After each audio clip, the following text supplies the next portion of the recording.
ஜெபத்துக்கு பதிலே இல்லாத நிலை. அநேகர் இந்த இடத்துல தேவனை விட்டு தூரம் போகிறார்கள். ஒரு ஏமாற்றம் வரும்போதே ஆண்டவரை விட்டு போயிடுறாங்க. சோர்வு வந்ததும் ஆண்டவர் வேண்டாம், ஒண்ணு வேண்டாம் போயிடுறாங்க. இவர்கள் தேடுகிறவர்கள் அல்ல, இவர்கள் தேவைக்கு மட்டும் வருகிறவர்கள். ஆனால் இங்கே பாருங்கள், உன்னத பாட்டு சூலேமியால் சபைக்கு நிழலாய் சொல்லப்பட்டிருக்கிறது. சோர்வு வந்தாலும் ஏமாற்றம் வந்தாலும் ஜெபத்துக்கு பதில் இல்லைனாலும் அவ தேடுறதை விட்டு பின்வாங்கவில்லை. அடுத்த ஸ்டெப் எடுத்து வச்சா காயம். 7வது வசனத்தை பாருங்கள். நகரத்தில் திரிகிற காவலர் என்னை கண்டு என்னை அடித்து என்னை காயப்படுத்தினார். காயம், மனிதர்களால் காயம், நிந்தை, வேதனை. ஆனாலும் அவள் பின்வாங்காமல் அடுத்த ஸ்டெப் எடுத்து வைக்கிறா. அப்பொழுது அலங்கத்தின் காவற்காரர் என் மேலிருந்த என் போர்வையை எடுத்துக்கொண்டார்கள். நஷ்டம், ஏமாற்றம், சோர்வு, பதில் இல்லாத நிலை, காயம், நஷ்டம்.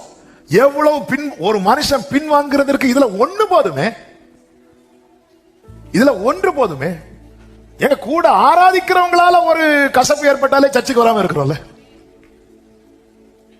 ஒண்ணு போதுமே. இத்தனையும் தாண்டி அடுத்த வசனத்தில் சொல்லப்பட்டிருக்கிறது, எருசலேம் குமாரத்திகளே என் நேசரை கண்டீர்களானால். அவ சொல்றா, எனக்கு நஷ்டம் உண்டானதுனால நான் சோகமா இருக்கிறேன், எனக்கு காயம் உண்டானதுனால நான் சோகமா இருக்கிறேன், எனக்கு ஏமாற்றம் உண்டதுனால நான் சோகமா இருக்கிறேன் என்றெல்லாம் அல்ல, நேசத்தால் நான் சோகமா இருக்கிறேன். ஹalleluya, ஆமென். ஏமா இப்படி டல்லா இருக்க, என் வாழ்க்கையில் அவ்வளவு நஷ்டம் தெரியுமா உங்களுக்கு? இது அல்ல, இத்தனையும் தாண்டி அவள் இன்னும் தேடுகிறாள்.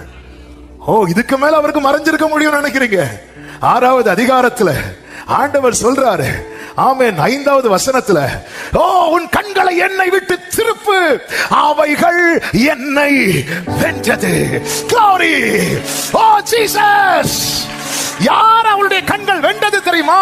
பாதாளத்தை ஜெயித்தவரை, மரணத்தை ஜெயித்தவரை, சத்துருவை ஜெயித்தவரை.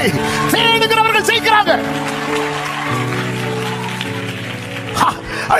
போதும் போதும் போதும் போதும், கண்ணை திருப்பு, அது என்னை ஜெயிக்குது. அவரை யாராவது ஜெயிக்க முடியுமாங்க?